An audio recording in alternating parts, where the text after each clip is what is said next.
नमस्कार, बहुत स्वागत है आप सभी का। आप देख रहे हैं 70 का संग्राम। आपके साथ हूं मैं दीपा बाफिला और शुरुआत पहरे में पहरेदार से करते हैं। देखिए, उत्तराखंड में 10 मार्च को विधानसभा चुनाव की काउंटिंग होगी, मगर उससे पहले ही सियासी गलियारों में चर्चा है कि कांग्रेस अपने चुनाव जीतने वाले विधायकों को किसी महफूज स्थान पर शिफ्ट करने की तैयारी कर रही है। चर्चा ये है कि कांग्रेस को आशंका है कि उसके विधायकों पर किसी की नजर है। देखिए रिपोर्ट। अगर किसी इलाके में चोरी होती है तो प्रथम दृष्टया उस इलाके के जो रजिस्टर्ड चोर होते हैं उन्हीं पर शक जाता है कि उसी ने किया। अविश्वास क्यों है? आखिर कांग्रेस ने टिकट किसको दिए? कांग्रेसियों को दिए या व्यापारियों को दिए?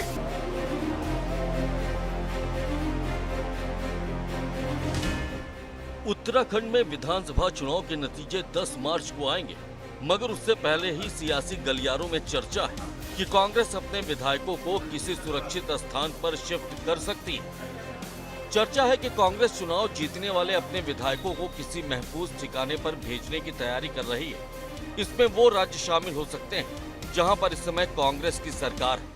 उत्तराखंड में चुनावी नतीजों के लिए जैसे ही समय कम हो रहा है, भाजपा और कांग्रेस की धड़कनें उतनी ही तेज बढ़ती जा रही हैं। इसी बीच सियासी हलकों में चर्चाएं हैं कि कांग्रेस अपने जिताऊ प्रत्याशियों को कांग्रेस शासित राज्यों में भेज सकती है। ऐसे में ये कितनी हकीकत ये चर्चाएं हैं, तो आने वाला वक्त तय करेगा। लेकिन फिलहाल सियासत का बाजार इन्हीं चर्चाओं के बीच उत्तराखंड में गर्म हो चला है। एबीपी गंगा ने इस बारे में कांग्रेस प्रदेश अध्यक्ष गणेश गोदियाल से भी सवाल किया।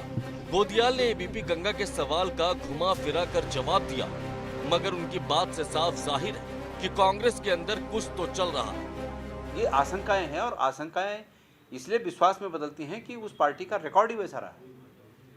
अगर किसी इलाके में चोरी होती है तो प्रथम दृष्टया उस इलाके के जो रजिस्टर्ड चोर होते हैं उन्हीं पर शक जाता है कि उसी ने किया होगा।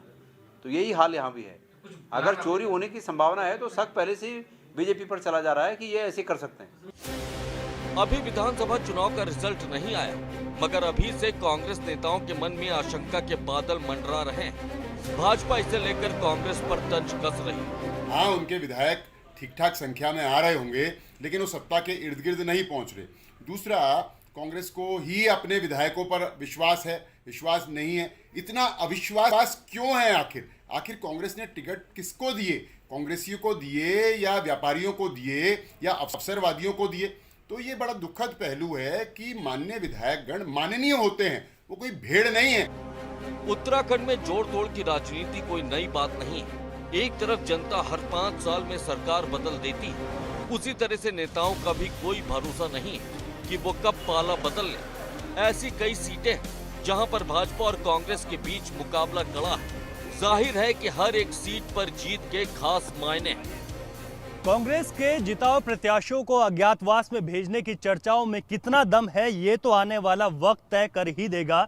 लेकिन बीजेपी सियासी अटकलों पर जरूर चुटकी लेती भी नजर आ रही है। भाजपा ने आरोप लगाया है कि कांग्रेस को अपने ही लोगों पर विश्वास नहीं है। वहीं कांग्रेस ने अभी इन सियासी अटकलों को बिल्कुल निराधार बताया है। लेकिन बातों ही बातों में कांग्रेस के प्रदेश अध्यक्ष गणेश गोदियाल ये भी कह गए कि भाजपा है, कुछ भी कर सकती है। इसके लिए उनके पास पूरा प्लान तैयार है, जिसको वो फिलहाल अभी सार्वजनिक नहीं करना चाहते। अपने सहयोगी क्रिस्टोफर लॉरेंस के साथ रवि कैंथुरा, एबीपी गंगा, देहरादून।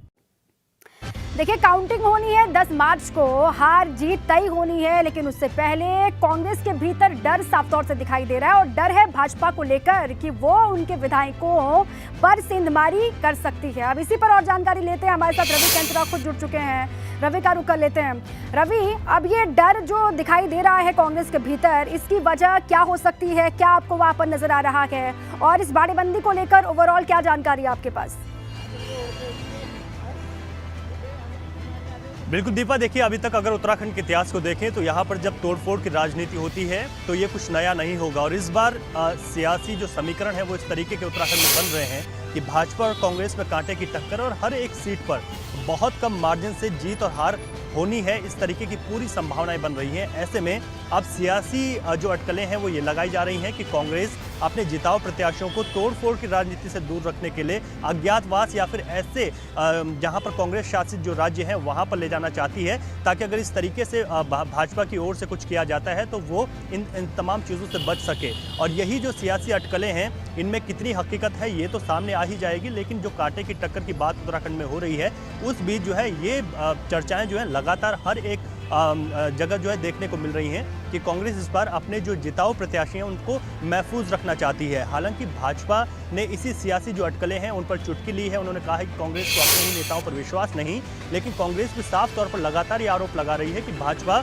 इस तरीके का कोई भी जो प्रपंच है उसको अपना रवि। और गणेश गोदियाल से जब पूछा गया तो उन्होंने भी ये कहा कि भाजपा वालों की नीयत में खोट दिखाई देती है, शक है, और इसीलिए वो इस पर विचार कर रहे हैं। बहुत शुक्रिया आपका रवि, पूरी जानकारी के लिए लगातार आप नजर बनाए रखिएगा। आगे बढ़ते हैं। उत्तराखंड में विधानसभा चुनाव की मतगणना से पहले कांग्रेस ने एक बार फिर पोस्टल बैलेट को लेकर सवाल खड़े किए हैं। कांग्रेस कह रही है कि अब मतगणना के दिन जिन टेबल पर सर्विस और पोस्टल बैलेट से पड़े वोटों की काउंटिंग की जाएगी उन पर वो नजर रखेंगे। ये स्वाभाविक बात है भाई, अगर सरकार की नीयत सही ना हो और जो चीज़ें उभर कर के सामने आ रही है, आपने देखा होगा कि एक ही व्यक्ति आर्मी में जो है पोस्टल बैलेट पे जो है क्या नाम वोटिंग कर रहा था, तो गंभीर विषय नहीं है। इसलिए स्वाभाविक बात है कि हमारे साथी जो है वहाँ देख रहे हैं तमाम चीज़ों को, प्रयास कर रहे हैं इस बात का कि भाई सत्ता में बैठे हुए लोग हैं वो लोकतंत्र की हत्या करने पर उतारू हैं, तो हम लोकतंत्र को मजबूत करने के लिए सब कार्य हर तरह से जांचने परखने की जो प्रक्रिया है वो महत्वपूर्ण है। इसलिए हमारे जो मतगणना स्थल में जाने वाले लोग हैं जो पोस्टल बैलेट की टेबल पर बैठेंगे उनको विशेष रूप से यहाँ से ये हिदायत जारी करेंगे कि उन पोस्टल बैलेटों को कैसे जांचा जाए, जो कि तमाम आपने देखा होगा कि कितनी शंकाएं बाज़ार में तैर रही हैं, कोई वीडियो बाज़ार में तैर रहे हैं। हमारे पास ऐसे भी प्रमाण है कि जो लोग रिटायर होकर घर आए हुए हैं वो उनके भी पोस्टल वोट वहां जा रखे हैं। उत्तराखंड में 10 मार्च को होने वाली काउंटिंग की तैयारी को अंतिम रूप लगातार दिया जा रहा है। देहरादून जिले की 10 विधानसभा सीटों की काउंटिंग के लिए महाराणा प्रताप स्पोर्ट्स कॉलेज में तैयारियां जोरों पर चल रही हैं। इसी पर देखिए हमारे संवाददाता पंकज राणा की एक ग्राउंड रिपोर्ट। उत्तराखंड विधानसभा चुनावों में मतदान के बाद अब मतगणना की बारी है।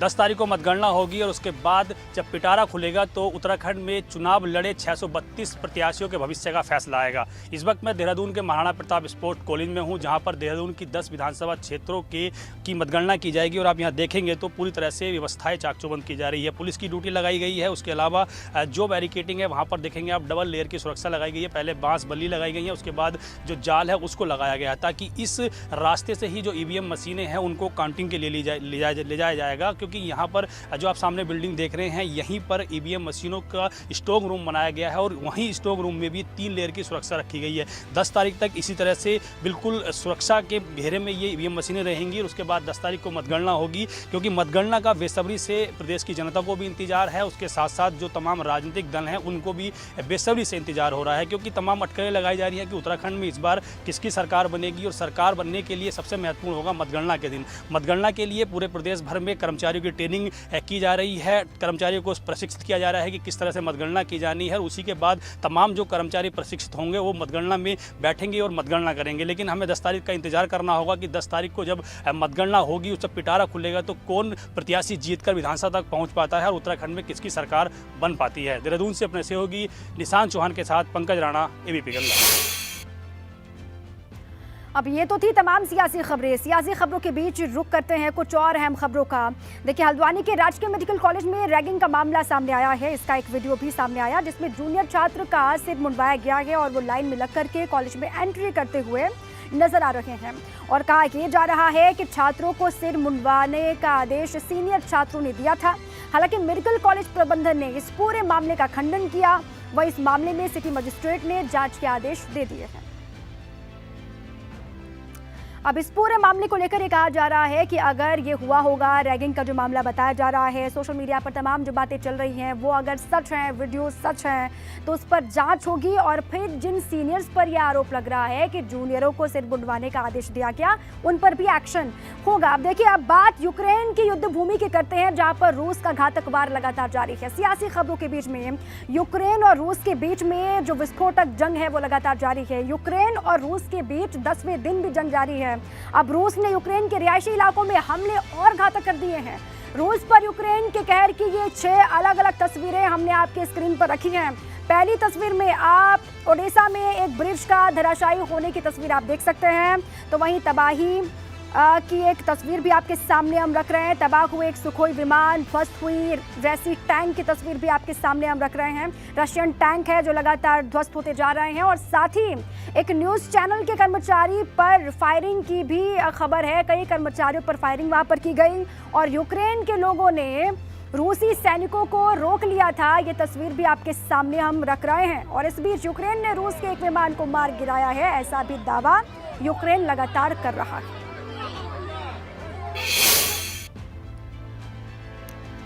रूस के यूक्रेन पर हमले लगातार जारी है और इस बीच यूक्रेन की सेना भी लगातार जवाबी कार्रवाई कर रही है। यूक्रेन भी रूस के विरोध में डटा हुआ है। मुस्तैदी के साथ में यूक्रेन ने दावा किया है कि उसने भी रूस की एक विमान को मार गिराया है और थोड़ी देर पहले राष्ट्रपति ज़ेलेंस्की सामने आए थे, उन्होंने भी ये दावा किया था। वो अपनी तरफ से ये दावा कर रहे थे कि 10,000 सैनिक जो हैं रूसी, उनको मार गिराया गया है, उनकी तरफ से ये दावा किया गया। लगातार ज़ेलेंस्की सामने भी आ रहे हैं, वो वीडियो भी जारी कर रहे हैं, तमाम दावे भी हो रहे हैं। इससे अंदाज़ा आप लगा सकते हैं, जहां पर रूस एक तरफ तोड़ने की कोशिश कर रहा है यूक्रेन को, तो वहीं यूक्रेन के लोग हैं या फिर यूक्रेन के राष्ट्रपति हैं, वो जोड़ने की रणनीति के साथ लगातार आगे बढ़ रहा है। और उधर हरिद्वार के वैभव कुमार की भी यूक्रेन से घर वापसी हो गई है। वैभव यूक्रेन के खार्किव में मेडिकल की पढ़ाई कर रहे हैं। खार्किव से हरिद्वार लौटने पर परिजनों के साथ ही स्थानीय प्रशासन ने वैभव का फूल मालाओं के साथ में स्वागत किया। वही तस्वीरें आपके सामने हम रख रहे हैं। एक तस्वीर यूक्रेन के जहां पर हमले लगातार जारी और दूसरी तरफ ये तस्वीर भी आपके सामने हम रख रहे हैं जहां पर लगातार जो हिंदुस्तानी है वतन वापस लौट रहे हैं। उसी में से एक हरिद्वार के वैभव भी हैं जिनकी घर वापसी हुई, तो फूल मालाओं के साथ परिजनों ने, स्थानीय लोगों ने उनका स्वागत किया, उनका वेलकम किया। राजभवन में 8 मार्च से 9 मार्च तक बसंत उत्सव का आयोजन किया जाएगा, जिसके लिए उद्यान विभाग को जिम्मेदारी दी गई है। इस दौरान 145 किस्म के फूलों की प्रदर्शनी भी लगाई जाएगी, एग्जीबिशन लगाया जाएगा। बसंतोत्सव के दौरान राजभवन आम लोगों के लिए भी खुला रहेगा, जिसमें आम जनता भी राजभवन में जाकर अलग अलग किस्म के फूलों को देख पाएंगे। बसंत उत्सव का यहाँ पर आयोजन किया जाएगा। जानकारी ये है कि एग्जीबिशन भी लगाया जाएगा जिसमें कई तरह के फूल होंगे। 5 से 10 साल और 10 से 14 साल के बच्चों के लिए पेंटिंग कंपटीशन किया जा रहा है। हमने देखा था कि कोविड के समय में, महामारी के समय में बच्चे बाहर नहीं आ सके और इस प्रकार पेंटिंग वगैरह में हिस्सा नहीं ले सके थे, और अभी इसका आयोजन किया जा रहा है। सबसे प्यारी बात है कि जो पुष्पों के क्षेत्र में वर्टिकल गार्डनिंग, हाइड्रोपोनिक और एरोपोनिक के पुष्पों का अलग से स्टॉल और कंपटीशन किए जा रहे हैं। इसके अंदर में जो हमारे जिस प्रकार से जीबी पंत एग्रीकल्चर और टेक्नोलॉजी यूनिवर्सिटी हैं, हमारे फॉरेस्ट रिसर्च इंस्टीट्यूट है और जो हमारे गवर्नमेंट ऑफ इंडिया के संस्थान हैं, वो इसके अंदर में बढ़ चढ़ कर हिस्सा ले रहे हैं।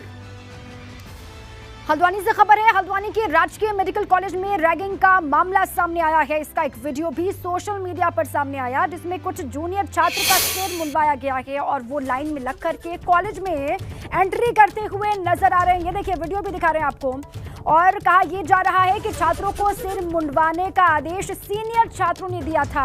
हालांकि मेडिकल कॉलेज प्रशासन ने इस मामले का खंडन किया है और वहीं इस पूरे मामले में सिटी मजिस्ट्रेट ने जांच के आदेश अब दे दिए हैं। सोशल मीडिया के माध्यम से ही पता चल रहा है कि जो हमारा सुशीला तिवारी मेडिकल कॉलेज है वहाँ इस तरीके का प्रकरण हुआ है रैगिंग का, जिसका कि वीडियो भी वो वायरल हो रहा है। तो इस संबंध में मेरी जो प्राचार्य हैं अरुण जोशी जी, उनसे भी बात हुई है, तो उन्होंने कहा है कि अब तक किसी के द्वारा कोई शिकायत या ऐसा कोई मामला दर्ज नहीं कराया गया है। लेकिन फिर भी चूंकि ये वीडियो वायरल हुआ है तो इसकी जांच कराने के लिए उनसे आग्रह कर दिया गया है। चंपावत से अगली खबर है। चंपावत में एक वकील पर महिला ने यौन उत्पीड़न का आरोप लगाया है। महिला का आरोप है कि पेशे से वकील एक शख्स ने उसके साथ शादी का झांसा देकर यौन उत्पीड़न उसका किया।